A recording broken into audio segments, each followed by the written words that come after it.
যে ঘর থেকে যে কালো ধোঁয়া এখনো কিন্তু বেরোতে দেখা যাচ্ছে। হ্যাঁ, ঠিক এখনো পরিস্থিতি সম্পূর্ণ যে নিজেদের নিয়ন্ত্রণে নিতে পেরেছেন প্রশাসন, এটা কিন্তু বলা যাচ্ছে না। তার কারণ এখনো মানুষের চোখে মুখে উৎকণ্ঠা রয়েছে। পরিস্থিতি তখনই স্বাভাবিক হবে যখন এই হাসপাতালে আবার রোগীদের অ্যাডমিট করে নিজের নিজের বেডে পৌঁছে দিয়ে যখন আবার চিকিৎসা শুরু হবে, তখনই বলা যেতে পারে হাসপাতাল স্বাভাবিক অবস্থায় ফিরে এলো। কিন্তু এখন সেই কাজ হয়নি। এখনো পর্যন্ত হাসপাতালে উল্টো দিকে জমির মধ্যে ছোট ছোট শিশুরা পড়ে রয়েছে, তাদের চিকিৎসা চলছে। যে সমস্ত রোগীদের বাইরে নিয়ে আসা হয়েছিল সেই সমস্ত রোগীদের চিকিৎসা চলছে। তাহলে প্রশ্ন উঠছে যে একটা রুমেই যদি এই আতঙ্ক ছড়িয়ে পড়ে থাকে, এই আগুন ছড়িয়ে পড়ে থাকে, তাহলে অন্যান্য জায়গা থেকে কেন রোগীদের এখনো বাইরে বার করে রাখা হয়েছে? কেন তাদের নিজেদের বেডে পৌঁছে দিয়ে চিকিৎসা করা যাচ্ছে না, সম্ভব হচ্ছে না? এর কিন্তু উত্তর প্রশাসন দিতে পারছে না। প্রশ্ন উঠছে এইখান থেকেই যে অগ্নি নির্বাপন ব্যবস্থাগুলো যদি ঠিক ছিল, সেই যন্ত্রাংশগুলো, তাহলে তো দ্রুত একটা রুমের যেমনটা মন্ত্রী বলছিলেন যে একটা রুমের এসি মেশিনের যন্ত্রাংশ থেকে আগুন লেগেছে, সে তো 10-15 মিনিটের ঘটনা সেই আগুনকে নিয়ন্ত্রণে আনার জন্য। তাহলে এতটা সময় লাগলো কেন? প্রায় 1 ঘন্টার উপর লাগলো কেন? দুটো দমকলের ইঞ্জিনকে আনতে হলো কেন? প্রশ্ন এখান থেকেই উঠছে। আগুন কিন্তু ছড়িয়ে পড়েছিল, এটা কিন্তু খুব স্পষ্ট, এটা নিয়ে কিন্তু কোনো দ্বিমত নেই। আগুন মেল ওয়ার্ড থেকে ছড়িয়ে পড়ে এবং সেই আগুনেই কিন্তু আতঙ্কিত হয়ে পড়ে তার ঠিক পাশের ফিমেল ওয়ার্ড। সে ফার্স্ট ফ্লোরে, সেকেন্ড ফ্লোরে যে এসএনসিইউ রয়েছে, সেখান থেকে ছোট ছোট শিশুদের নিয়ে আসা শুরু হয়। কারণ সেখানে ধোঁয়া ঢুকতে শুরু করে। গোটা হাসপাতাল কার্যত আতঙ্কিত হয়ে পড়েন মানুষজন এবং রোগীর আত্মীয় স্বজনরা আতঙ্কিত হয়ে পড়েন যে তাদের যে রোগীরা, তাদের আত্মীয় স্বজনরা যারা ভর্তি রয়েছেন চিকিৎসার জন্য, তাদের জীবন কতটা সুরক্ষিত, আদৌ সুরক্ষিত কিনা এই আগুন লাগার ঘটনায়, এটা নিয়ে কিন্তু তারা উদ্বেগ প্রকাশ করেন এবং তারা বিভিন্ন উপায়ে তাদের আত্মীয় স্বজনদের সেখান থেকে রেস্কিউ করার চেষ্টা করেন। প্রশাসন অবশ্যই রেস্কিউ এর ভূমিকা নিয়েছেন এবং ভালো তড়িঘড়ি তারা উদ্ধারের চেষ্টা করেছেন। এসএনসিইউ থেকে ছোট ছোট বাচ্চাদের নিয়ে বাইরে বার করেছেন, অন্যান্য রোগীর আত্মীয়দের বাইরে বার করেছেন। প্রশাসনের ভূমিকাও অস্বীকার করা যাবে না, বলা যাবে নিশ্চয়ই ভালো। কিন্তু প্রশ্ন যে জায়গা থেকে উঠছে সেটা হচ্ছে, বারবার আমি বলছি, যেটা অগ্নি নির্বাপন ব্যবস্থা প্রত্যেকটা রুমের মধ্যে থাকে, প্রত্যেকটা male female SNCU surgical medical প্রত্যেকটা রুমে থাকে। তাহলে সেইগুলো কেন তড়িঘড়ি ব্যবহার করা হলো না? তাহলে তড়িঘড়ি যদি সেগুলো ব্যবহার করতেন, ওই ওয়ার্ডের যে নার্সিং স্টাফ রয়েছেন, ওয়ার্ড বয়রা রয়েছেন, তারা যদি তড়িঘড়ি সেটা ব্যবহার করতেন, তাহলে কি আগুন ছড়িয়ে যেত, অন্য ওয়ার্ডে ছড়িয়ে যেত, বা এতটা আতঙ্ক তৈরি তো হতো না? 3 তলা থেকে এসএনসিইউ বাচ্চাদের নিয়ে আসতে হতো না, আগুন তো সঙ্গে সঙ্গে নিয়ন্ত্রণে পাওয়া যেত। তাহলে কি সেই মেশিনগুলো ঠিকঠাক কাজ করেনি, না মেশিনগুলো ঠিকঠাক অবস্থায় ছিল না, নাকি দক্ষ লোকের অভাব ছিল যে সেই মেশিনগুলোকে চালিয়ে আগুন নিয়ন্ত্রণে নিয়ে আসা সম্ভব হয়নি? যেটা বলছেন তোমার ভর্তি থাকা রোগীরা যেটা বলছেন, তারা বলছেন যে হাসপাতালের স্বাস্থ্য কর্মীরাই দৌড়ে বেরিয়ে গেছেন আগুন আগুন করে চিৎকার করে। হাসপাতালের ওয়ার্ডে যে মানুষ ইয়েরা ছিলেন, সিস্টাররা ছিলেন, তারাই আগুন আগুন করে চিৎকার করে বাইরে বেরিয়ে যান। রোগীদের আত্মীয়দের রোগীদের যে উদ্ধার করা কাজ, সেটা অনেক বিলম্বিত হয়েছিল। আমি গোপাল আরেকবার তোমার কাছ থেকে জানতে চাইবো, এরকম একটা পরিস্থিতিতে যাদের গুরুত্বপূর্ণ ভূমিকা নেওয়া উচিত ছিল, যারা এরকম আগুন লেগেছে, ধোঁয়ায় ঢেকে গিয়েছে এসএনসিইউ, যারা প্রথমে গুরুত্বপূর্ণ ভূমিকা নেবেন, অসুস্থ রোগীদের যারা বাইরে বের করে নিয়ে আসবেন, তারা সেই দায়িত্ব ভুলে গিয়ে তারা নিজের প্রাণ বাঁচাতে আগে বেরিয়ে গেছেন। একদম এইটাই তো বলছে। রোগী যারা ভর্তি রয়েছেন হাসপাতালের বেডে, তারা তো বলছেন যে সিস্টাররা ছিলেন, তারাই আগুন আগুন চিৎকার করে ধোঁয়া দেখে বাইরে বেরিয়ে যান। কারণ তাতেই তারা আরো আতঙ্কিত হয়ে পড়েন। অনেক অসুস্থ পেশেন্ট রয়েছেন যাদের চলার শক্তি নেই, যাদের অক্সিজেন স্যালাইন চলছে। ঠিক সেই জায়গায় তাদেরই তো উদ্ধার করে বাইরে নিয়ে আসাটা প্রথম কাজ সিস্টার ওয়ার্ড বয়দের। সেটা তো হয়নি, সেটা তো পেশেন্টরাই বলছেন সেখানকার। তাহলে প্রশ্ন উঠছে এই জায়গা থেকে যে যারা নিজেরাই প্রাণ ভরে পালায় আগুন ভরে ধোঁয়া দেখে, তাহলে তারা কি করে ফায়ার এক্সটিংগুইশ ব্যবহার করে আগুন নিয়ন্ত্রণে আনবেন? ঠিক এই জায়গাটাতে প্রশ্ন উঠছে। তবে কি সঠিক সময়ে ফায়ার এক্সটিংগুইশ গুলো ব্যবহার করা হয়নি, না সেগুলো কার্যকারিতা ছিল না, যার জন্য আগুন ছড়িয়ে পড়লো একটা ওয়ার্ড থেকে আরো একটা ওয়ার্ডে, এবং আগুন সেই ওয়ার্ডেরই একটা বিস্তীর্ণ এলাকা জুড়ে ছড়িয়ে পড়লো।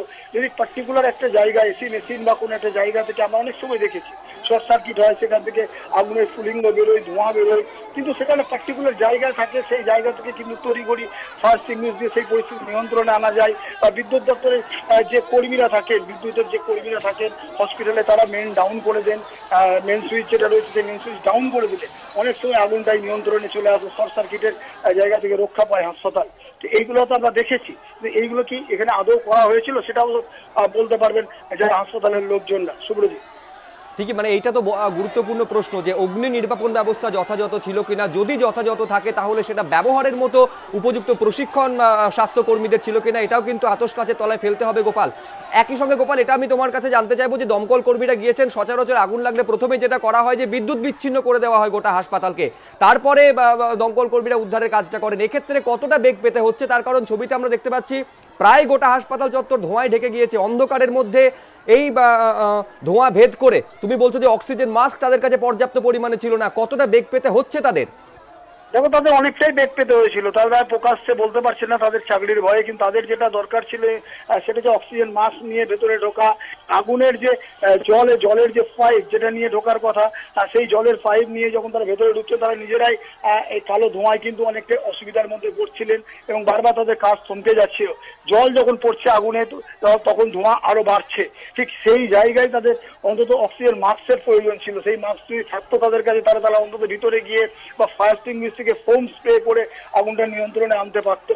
এখনো সেই জল দিয়ে আগুনটাকে নিয়ন্ত্রণে আনা যদি ছোট্ট, যেমনটা মন্ত্রী বলছেন, ছোট্ট একটা ঘরে, একটা পার্টিকুলার ঘরে যদি আগুন লাগতো এসি মেশিন থেকে, তাহলে তো ফোম দিয়ে নিয়ন্ত্রণে আনা যেত। হ্যাঁ, তাহলে তো আর এত আতঙ্কের কিছু ছিল না, এত জল, দমকলে দুটো ইঞ্জিনেরও প্রয়োজন ছিল না।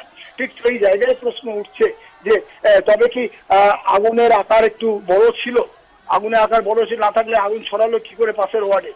ঠিক এই জায়গায় অনেকগুলো প্রশ্ন উঠছে হাসপাতাল কর্তৃপক্ষের এই অগ্নি নির্বাপন ব্যবস্থা নিয়ে এবং পেশেন্টদের উদ্ধারের ক্ষেত্রে তাদের যে ভূমিকা, সক্রিয় ভূমিকা, হ্যাঁ, সেইটা নিয়েও কিন্তু প্রশ্ন উঠছে। সুব্রজিৎ, গোপাল, তুমি আমাদের সঙ্গে থাকো। আমরা দর্শকদের আরেকবার জানিয়ে রাখবো যে ছবি আপনারা এই মুহূর্তে দেখতে পাচ্ছেন মুর্শিদাবাদ মেডিকেল কলেজ হাসপাতালের ছবি, যেখানে ভয়াবহ আগুন লেগেছে। দোতলায় মেল ওয়ার্ডে প্রথমে আগুন লাগে, মেল সার্জিক্যাল ওয়ার্ডে, যার ঠিক ওপরে রয়েছে এসএনসিইউ।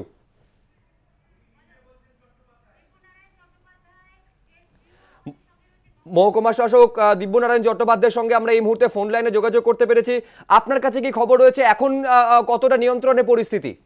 আমার কাছে অ্যাসিস্ট্যান্ট সুপার যেটা জানিয়েছেন যে যে পরিস্থিতি তৈরি হয়েছিল তার থেকে এখন নিয়ন্ত্রণে আছে। ডিটেইলস অ্যানালিসিস রিপোর্ট এখন আমি পাইনি।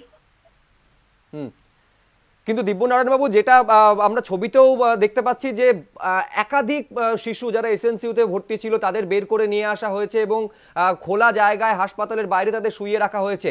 পরিকাঠামো বা ব্যবস্থাপনা কি তাহলে যথাযথ হাসপাতালের ছিল না? আমি অ্যাসিস্ট্যান্ট সুপারকে জানাতে বলেছি, সুপার শহরের বাইরে আছেন, অ্যাসিস্ট্যান্ট সুপারকে আমি রিপোর্ট দিতে বলেছি, পেলে পরে আমি আপনাকে জানাতে পারবো। আর এই মুহূর্তে একটা মিটিং আছে আমি। ক্যাজুয়ালিটির কোনো খবর রয়েছে আপনার কাছে? না, এই মুহূর্তে আমার কাছে কোনো খবর নেই। অ্যাসিস্ট্যান্ট সুপারকে আমি জানতে চেয়েছি, উনিও এই ডিজাস্টারের জন্য প্রচন্ড বিজি রয়েছেন, উনি আমাকে জানাবেন বলেছেন। আচ্ছা, এটা যদি আমাদের জানাতে পারেন দিব্যনারায়ণ বাবু, যে যারা ওই হাসপাতালে যে রোগীরা ভর্তি ছিল, যে ছোট্ট ছোট্ট অসুস্থ শিশুরা ভর্তি ছিল, প্রত্যেকে সুরক্ষিত আছে তো?